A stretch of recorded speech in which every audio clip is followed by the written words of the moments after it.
Bagaimana pengalaman menggunakan air mineral untuk mandi? Pria ini menggunakan setiap botol air minum. Kemudian gunakan botol air itu untuk berubah menjadi bak mandi. Letakkan pisau berturut-turut untuk membuat cermin. Ini sepertinya jenis mandi yang paling mewah. Ternyata dia telah terkunci di tempat ini selama 35 tahun. Tetapi sekarang, namun, selalu ada cukup makanan dan minuman. Karena tangga ini setiap hari adalah siklus yang tak terbatas. Pria ini mengandalkan barang-barangnya yang diisi ulang setiap hari. Membangun rumah besar tepat di tangga ini. Apalagi hidup ini sangat nyaman. 35 tahun yang lalu, sepasang saudara laki-laki dari usia muda tidak belajar dengan baik. Setiap hari mereka mencuri untuk mencari nafkah. Hari itu saudaranya Carlos mencuri banyak barang dari luar. Saudaranya sedang bersiap untuk minum untuk memberi selamat. Tanpa diduga seorang polisi bernama Marco mendobrak pintu dan masuk. Ketika polisi tidak memperhatikan, dua bersaudara itu memukulinya. Setelah memukul, mereka dengan cepat melarikan diri. Polisi dengan cepat mengejar mereka. 3 orang saling mengejar di tangga. Marco melihat keduanya akan menghilang dari pandangannya. Langsung menembaki saudaranya. Carlos terkena peluru dan tergeletak di tanah. Marco sedikit panik. Dia seorang pemula. Ini adalah pertama kalinya dia menembakkan pistol. Selanjutnya, ada suara keras di lantai atas. Marco dengan panik. Saudaranya Oliver memandang saudaranya yang terluka. Ingin berdiri dan mempertaruhkan nyawanya bersama Marco. Tapi mereka adalah polisi, dengan senjata di tangan mereka. Oliver bukan saingan Marco. Serangan balik gagal. Harus membantu saudaranya turun. Sekarang pergi ke rumah sakit adalah yang paling penting. 3 orang mengalami kesulitan untuk naik ke lantai pertama. Tapi tiba-tiba pintu di lantai pertama terkunci rapat. Mereka tidak punya pilihan selain terus turun. Tapi itu aneh. Di bawah lantai pertama adalah lantai 9. Ketiga orang itu tidak bisa mempercayai mata mereka. Jadi mereka pergi ke pegangan tangga untuk melihat. Mereka melihat ke bawah hanya untuk menemukan jurang maut. Mengangkat kepala mereka dan melihat ke atas, mereka tidak bisa melihat bagian atas. Marco tidak percaya pada hantu. Memutuskan untuk pergi melihat sendiri. Dia pergi dari lantai 9 ke lantai 1. Tapi tak terduga, Marco bertemu saudara-saudara lagi. Dia tidak percaya semua ini benar. Jadi dia memutuskan untuk berlari ke arah yang berlawanan. Sampai dia berlari ke lantai 9. Dia bertemu 2 bersaudara itu lagi. Ketiganya mulai jatuh. Sekarang Marco mencoba melempar kuncinya ke lantai. Hasil kuncinya adalah terbang dari bawah. Mereka akhirnya menyadari, ini adalah tangga siklus tak terbatas. Untungnya, mesin penjual otomatis air memiliki air dan makanan. Dalam situasi ini, mereka hanya bisa untuk sementara berhenti berkelahi. Keesokan harinya, Marco menemukan makanan dan air itu di mesin penjual otomatis. Tidak peduli bagaimana Anda makan, makanannya tidak akan berakhir. Tapi kemudian Carlos mati karena lukanya. Keseimbangan antara ketiganya juga telah rusak. Oliver mengambil waktu sejenak ketika Marco tidak memperhatikan. Merampok pistol, dan mengarahkan pistol padanya. Adegan berubah. Ini adalah cerita berbeda. Keluarga Daniel bepergian dengan mobil. Roberto adalah ayah tiri dan saudara perempuannya Camila. Ketika mereka berhenti untuk mengisi bahan bakar dan beristirahat. Karena dia adalah ayah tirinya, jadi Roberto menginginkan hubungan yang lebih baik dengan Camila. Dia memberi gadis itu jus buah untuk diminum. Tapi tak disangka tindakan itu lagi-lagi menyebabkan Camila asma.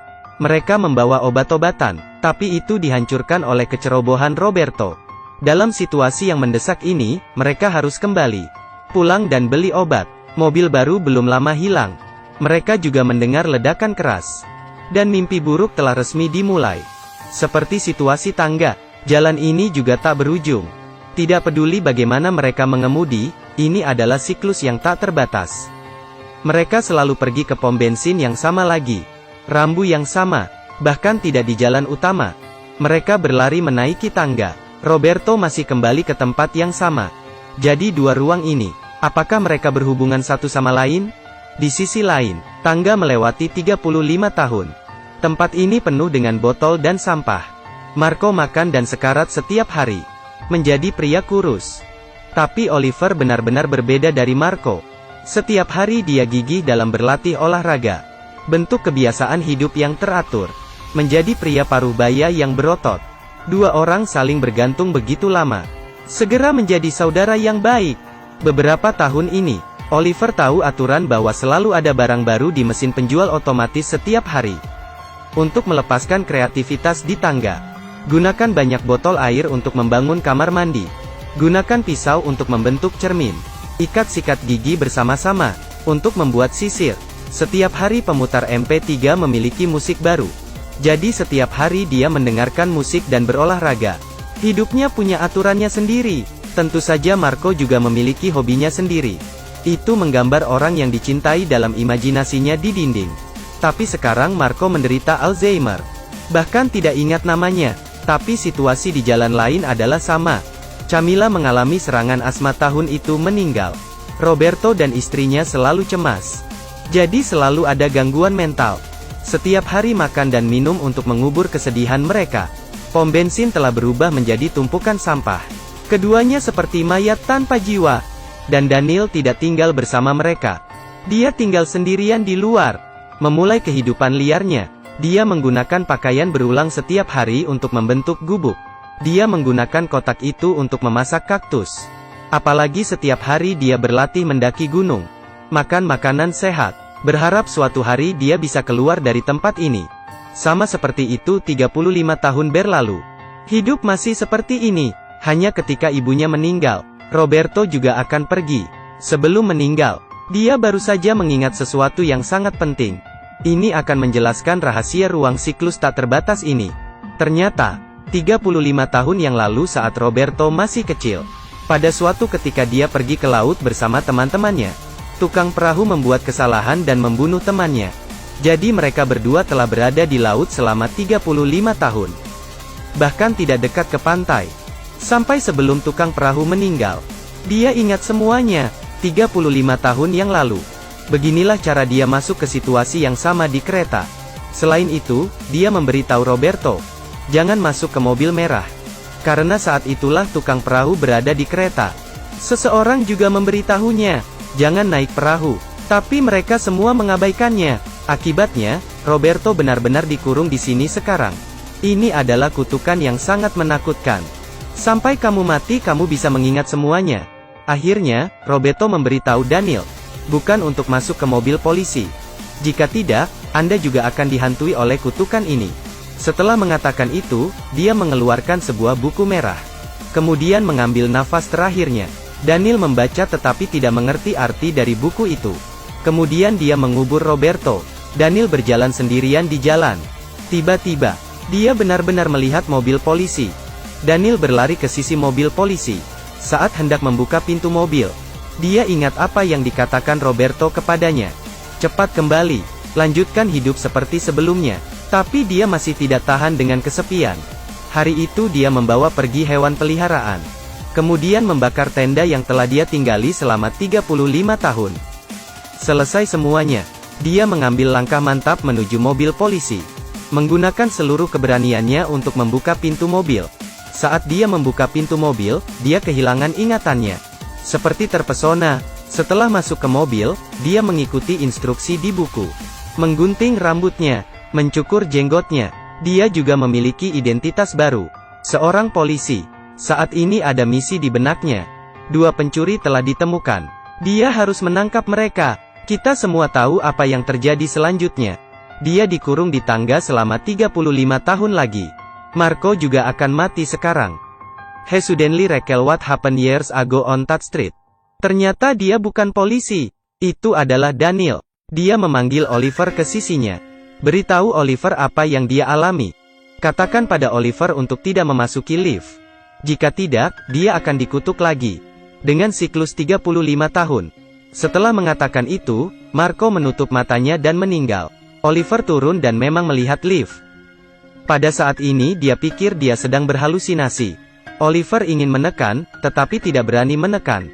Dia sangat tertekan di tangga. Tapi setelah memikirkan tentang hidup dan mati, Oliver masih memilih keluar untuk melihat dunia. Setelah masuk lift, dia juga kehilangan ingatannya. Status Oliver saat ini adalah sebagai petugas lift. Pada saat ini pengantin baru masuk. Mereka berhenti di lantai 13 dan keluar dari lift. Oliver awalnya bermaksud membantu pengantin pria mengeluarkan tasnya. Tapi dia seperti kesurupan. sengaja melemparkan tas itu ke tanah. Lalu ada lebah di lorong. Lebah menyengat pengantin pria yang alergi. Mereka ingin mengambil obat di dalam tas, tetapi mereka tahu obatnya dihancurkan oleh Oliver. Sekarang, ledakan keras muncul sekali lagi. Lorong lantai 13 berubah menjadi ruang tak terbatas. Ceritanya sepertinya berakhir di sini. Dan hal itu disebut ruang tak terbatas. Itu juga simpul di hati setiap orang. Ledakan keras di film ini adalah awal dari simpul. Sebenarnya, di luar ruang itu, mereka semua punya cerita yang berbeda. Daniel adalah polisi. Dia cenderung menggunakan kekerasan. Suatu hari, dia pulang kerja lebih awal. Dia mendapati dirinya diselingkuhi oleh tetangganya. Dia langsung menembaknya sampai mati. Setelah itu dia harus menghabiskan sisa hidupnya di penjara. Dan karena Roberto merusak inhaler. Setelah kembali ke rumah, dia bertengkar hebat dengan istrinya. Tidak lama kemudian, keduanya bercerai. Sejak itu, dia pingsan. Akhirnya mengakhiri hidupnya di kamar mandi. Oliver Carey. Jadi dia hanya bisa menjadi staf layanan. Namun suatu ketika karena kecerobohan, dompet pelanggan hilang. Dia kehilangan pekerjaannya. Sejak itu ia hidup miskin. Orang-orang selalu berjuang di masa mudanya. Sampai usia tertentu ada pasang surut. Kemudian mulailah menjalani tahun-tahun depresi. Dan melupakan diri mereka sendiri ketika mereka masih muda. Yang membutuhkan waktu yang sangat lama